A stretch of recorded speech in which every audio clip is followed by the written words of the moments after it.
One moment can change anything and everything. People's lives, the quality of life is determined by the strength of the experiences.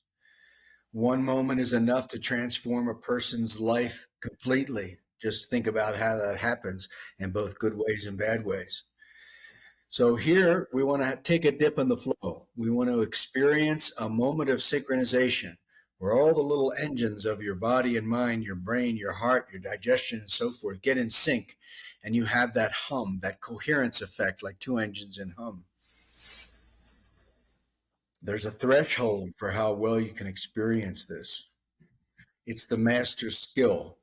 It's the ultimate personal resource. Can't do better than this in life. Hi, Kevin. Hey, William. How goes it? Oh, so how are you? No, same old thing. We were talking about the 7 steps, I guess, the other day, right?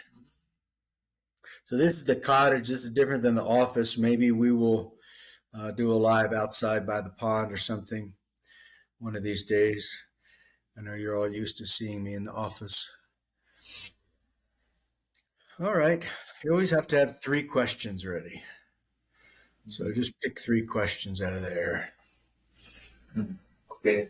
Is it possible to stop my mind from thinking constantly? Absolutely. Now, a lot of meditation people will tell you no, and they're wrong. So I remember when I was doing the 4th of July, we were talking about this earlier. Um, I was there, and the mayor's there, and the mayor's asking everybody to kind of follow my lead. And Stephen Futrall said to me, because I'm always going to do meditation no matter what I'm doing, but he said, I was with all the masters in India, and you can't stop thinking. Thinking continues. And I was like, gosh, everybody says that, but all the scriptures that I know, that doesn't say that. So I compiled a document. I wish I had my assistant online here that put it up. It's called No Thought, or Geniuses Don't Think, Thinking Happens. And it's dozens of pages of every master you can think of from every tradition you can think of. Christianity, take no thought for tomorrow, for every day has enough troubles of its own. And it just goes to that again and again and again. Buddha said, the enlightened person has no thoughts, thinking about no thing. And it just goes on and on and on. The state of no thought is the state of meditation. So I compiled this list. When you feel peace of mind, that peace of mind saturates discursive thought. Now, if you want to keep on being present to all reality, of course, there's tons of thoughts in the air and in your head, But the more you add silence to thought, listening to silence, it's a mental antiseptic, and it's required for mental healing, for psychological healing. Most of the time you think, I can't back off, I can't listen to silence, I can't do nothing because then I'll get nothing done and I need to have stuff to figure out. Nothing could be further from the truth. You want to become a dynamo of genius thought, don't think about anything. I mean, am I thinking about what I'm speaking? So when you're in the zone, there's no thought.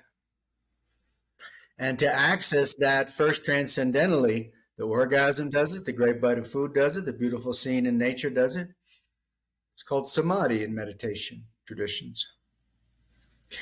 So the head is a stuck waterfall, and everything starts in the head. The Catholic puts ashes there to absolve sins, and the Hindu wipes the bad karma away, and the Tibetan puts the stupa there. It goes on and on and on. In Taoism, the Kunlun Mountains, which is up here, get rain on them, calms it down. So the body digests the energy and information of the brain. To find your mind away from just a thinking head, talking head, cortex, find your body. To find your body, you've got to sort through your biological biography. It means you have to be transparent. You can't be, oh, I'm prepared. Now I'm on the go today. I'm on the move. You're just going to get knocked out. Happens every day. That's why we sleep. Instead, you want to find your body, find the earth.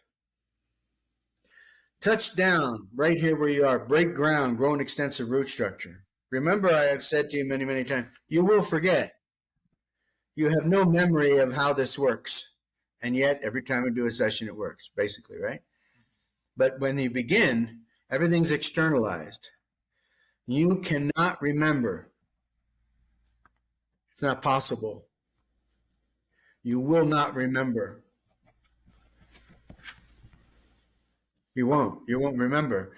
As soon as you get activated and animated and go about the day, you're going to forget that you were being healed 30 minutes ago.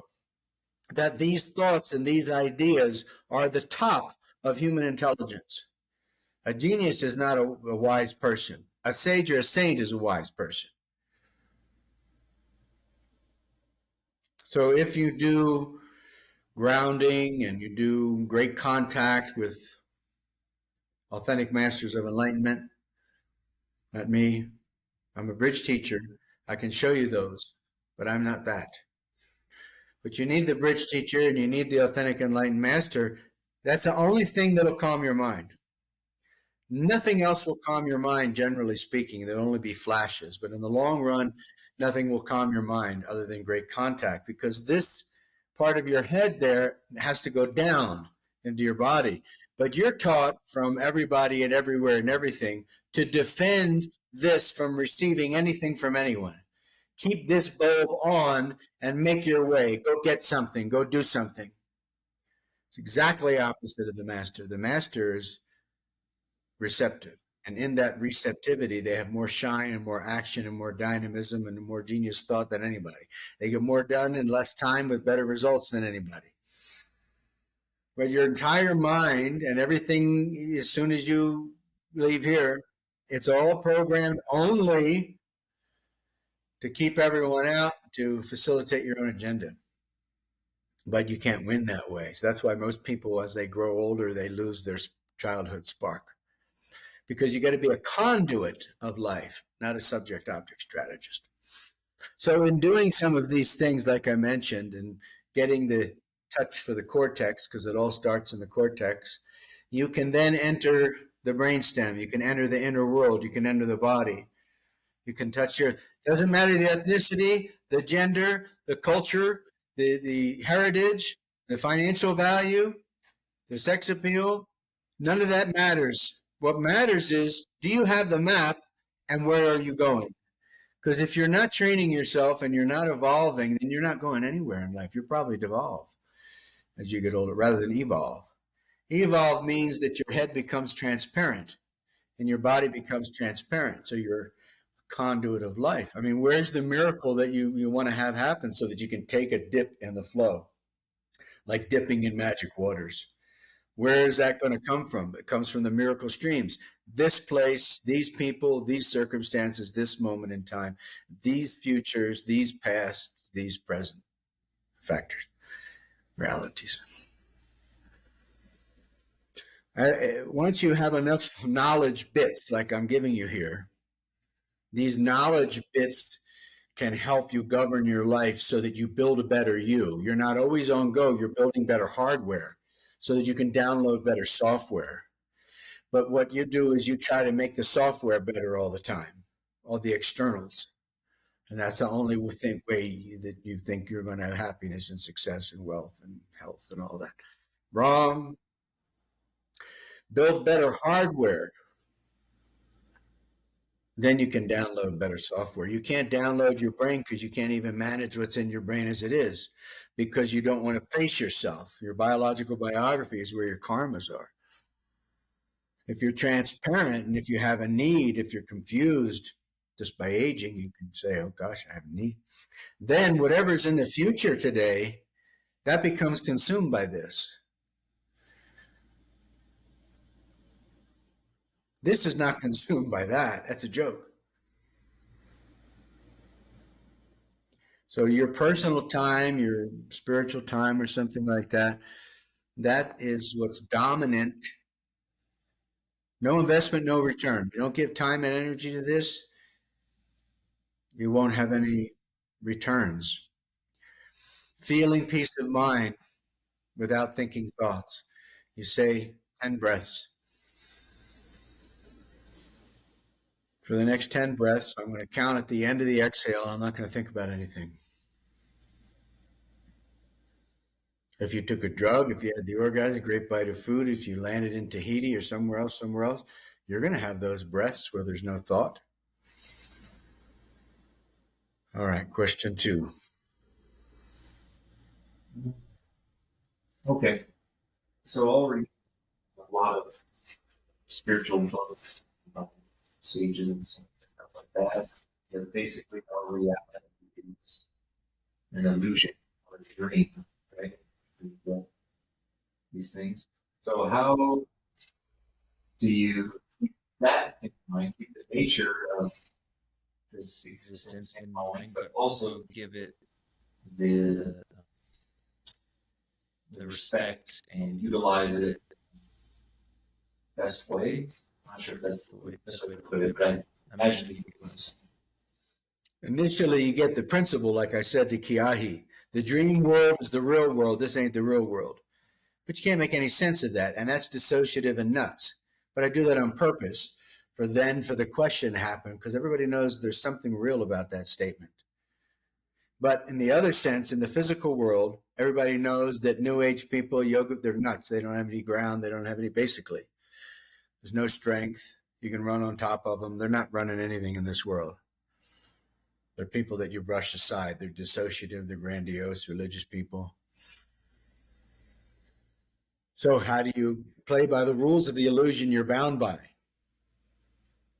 So in the matrix, which is this world that you said, not real and all that, it's quite real when you're in it. So it only becomes unreal when you get back to the place of observing the ones and zeros. But right now it's real. So don't be dissociative about it being unreal.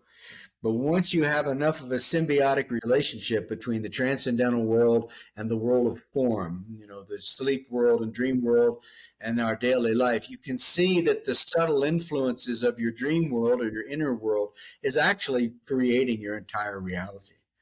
Your attitudes, your moods, your behaviors, of course, is influencing how you interface with others, and that's creating material circumstances. To say that as an absolute reality is a bit tough because, we're just ordinary people.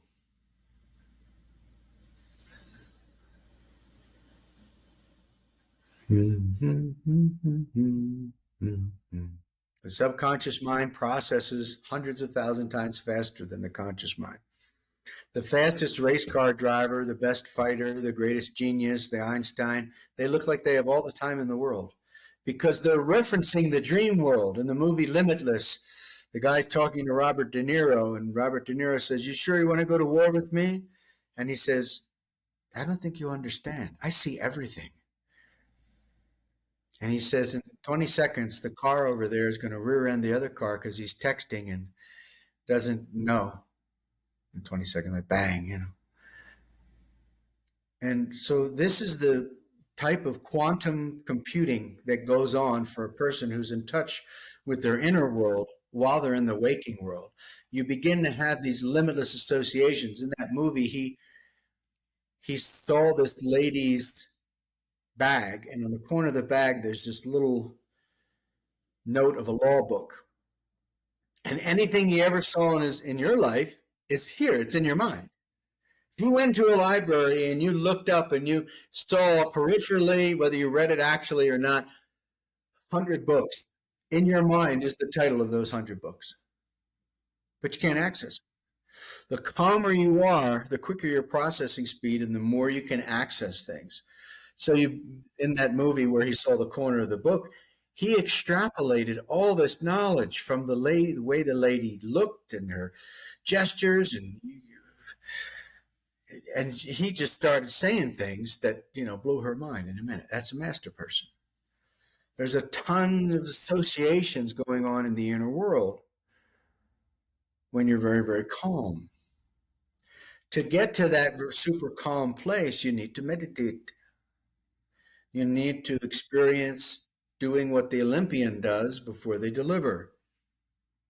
And in doing that, as time goes on, you'll begin to understand that daddy, mommy, brother, sister, Wife, children, circumstances, animals, it's all within you. The guru of the Beatles, I was the head of security for the guru of the Beatles.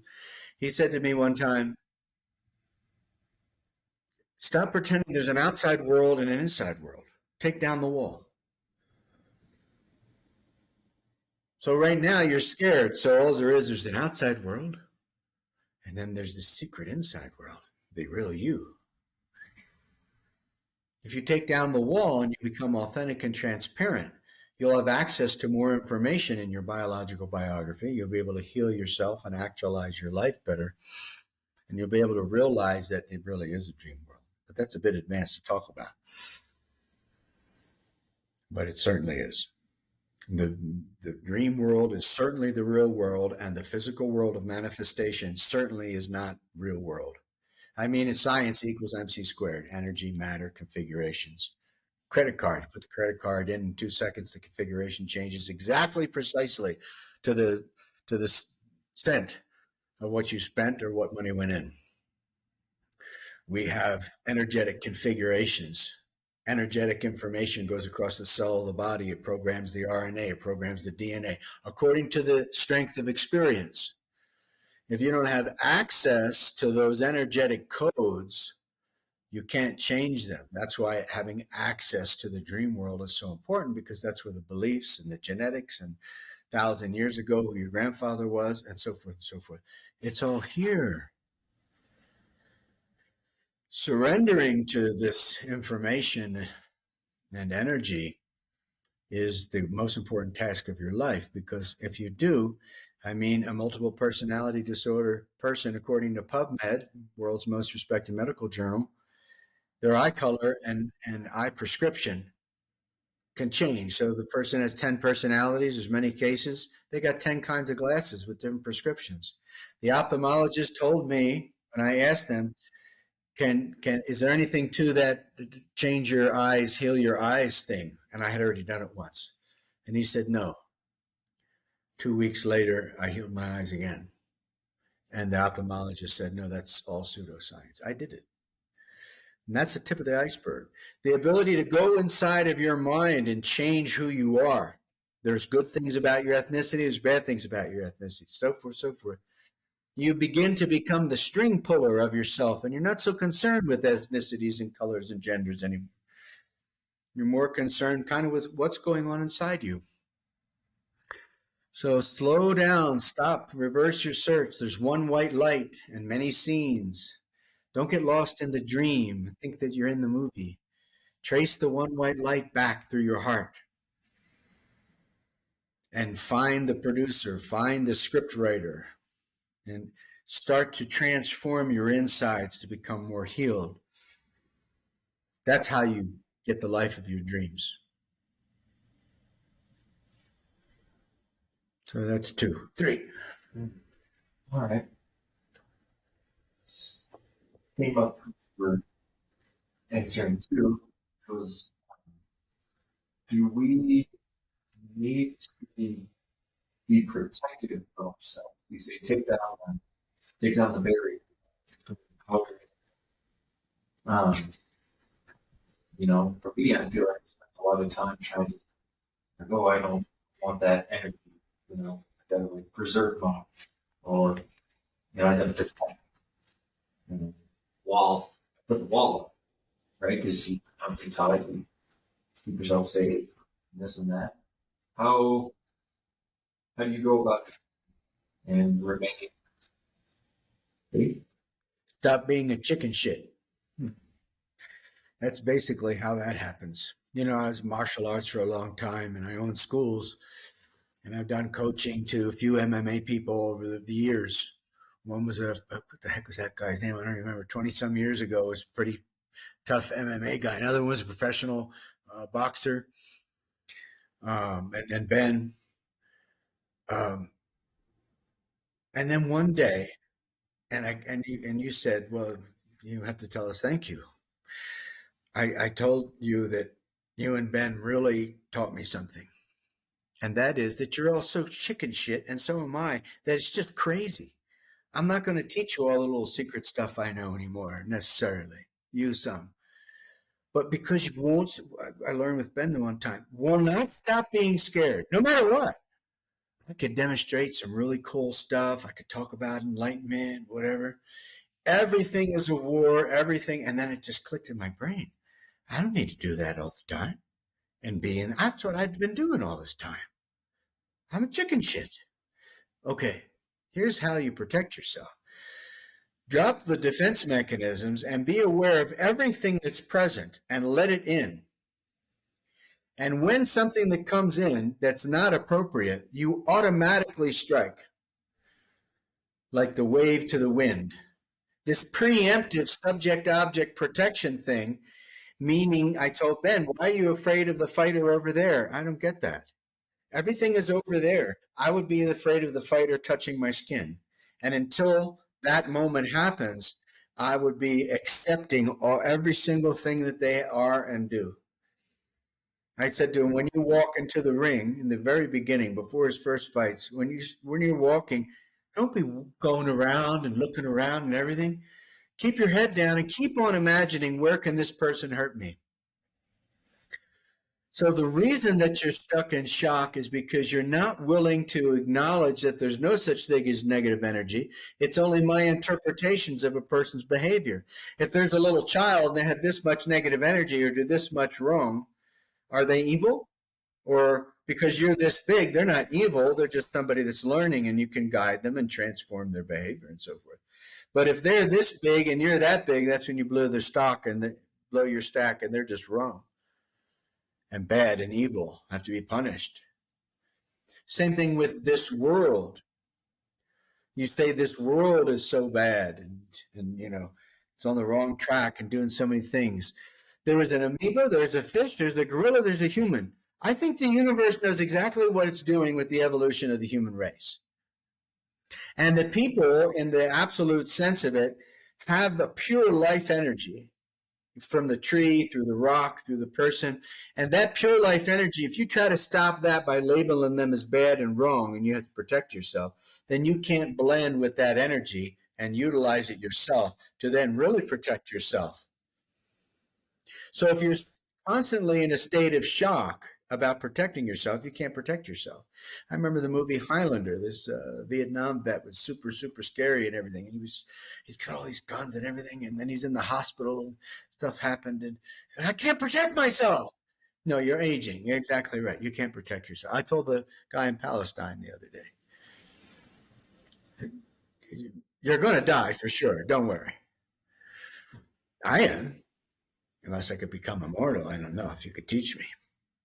But besides that, I think I'm aging. I think your children are aging. Pretty sure. So that means they'll have gray hair if they get to live a long time and then they'll die.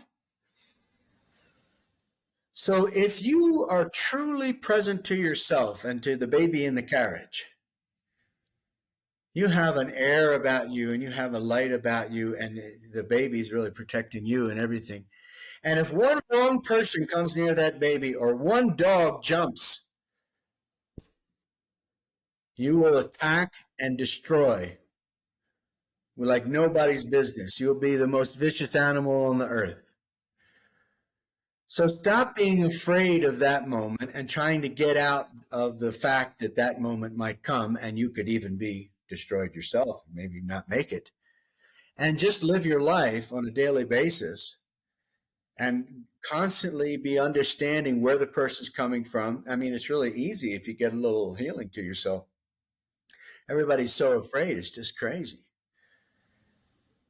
So generally speaking, the world, the store, the driving is very, very easy to deal with if you're not dissociative to the world of conflict, because the world of conflict exists and you can't always be, you can't always be invincible. But what happens if you accept the rules of the game as they are, then you become a different level of ferociousness, a different level of fighting than the average fight, a different level of fierceness than the average fighting that goes on in the world. It's different.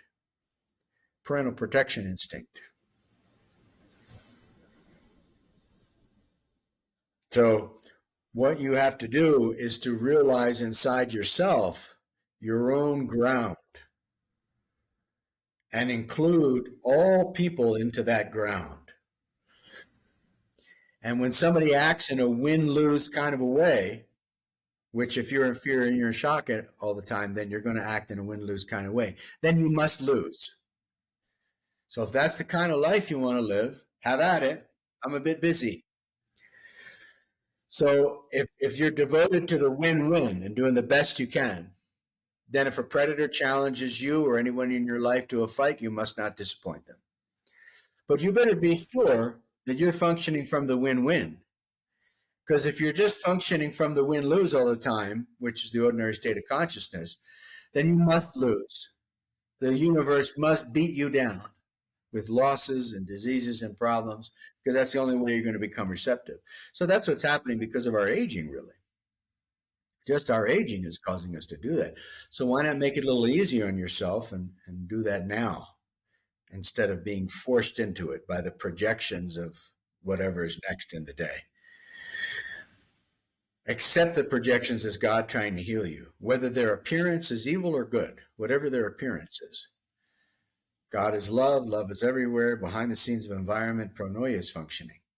If you don't believe that because she tricked you and he tricked you and they tricked you, the bridge teacher and the master is not going to trick you. So you better figure out who's telling the truth. Ordinary person, ordinary family, ordinary world, they can't do anything but be subject-object conflict. They're dim-witted. The world is dim-witted. And we are dim-witted in that aspect of ourselves. So if we, tell the truth that we do that, and then surrender ourselves, step 1, step 2, step 3. You find pronoia. You find that it's a big magical mystery tour that really, democracies and republics, and if you look at the world governments over the years, it's just a graph. It goes up and down as a graph. Good people, bad people. So why don't you get behind the scenes of environment and see the graph? See the evolution of fish to human. Then you won't be stuck in shock all the time. Then your ability to be a warrior skyrockets. But you're not doing that. That's the point of the spear. That's the 1%. The 99% is all the time kind of coalescing and surrendering and coming to the place of being surrendered to the other person. That's my secret sauce. After a while, I tell you all this good stuff and I tell everybody all these things and everything, and then still everybody just throws me to the curb because you can't do anything but that. So then I go, okay, you're right. You're the teacher. Like somebody said to me, oh, Roma. I said, the only person you need to learn from is the person in front of you. She said, is that a hint? And I said, no, $20 million, 7 PhD, family. I was a monk in 3 traditions. I own martial arts schools. I wrote 14 books. People have healings in my life more than you could imagine. You name the kind of healing. Miracle stuff. You're right. I'm not worth it. Don't give me a chance. I mean, I can't argue with it, really. But, I do have those credits and background. So it's like, who are you going to let help you? Who? With what kind of background? Nobody lets anybody help. Because if you point at me and whoever's watching and say, oh, well, he's off this way and he's off that, what are you going to be wrong? If you call me an idiot or an ass or whatever, could you be wrong? I don't think so. I think you're right. So at that point of subject, object, prey, predator, I win, you lose kind of thing, to keep myself safe and going in the Tao and all that, I just surrender. I say, okay, you're right. And I suffer because you are right, or whoever that would objectify me. A spiritual person is going to be objectified by the world. But if you understand this Aikido-like, now we all know Aikido people can't fight, but Aikido-like conduition of things, and you put the output then into the MMA. But the thing that the MMA can learn from those ancient kind of things, which lost their fighting ability, generally speaking, is to blend with the energy. That's what gives you the magic kind of power stuff. To surrender to the other person as being inherently good, inherently divine. Then if they try to hit you, you can hit them better, easier. It's the same kind of way with driving a car or communicating with people. You can take it, take it, take it, take it, take it. And then if you have to set a boundary, you can be so precise that that's the end of them. They're out of the game. Yeah.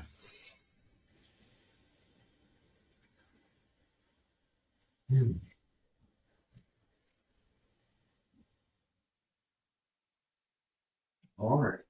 Okay. How many minutes do we have? 4. All right, let's cancel this out. Good to see you. I wish would have more time as you could express yourself more, but we'll do it next time. Thanks, Ryan. Thank you.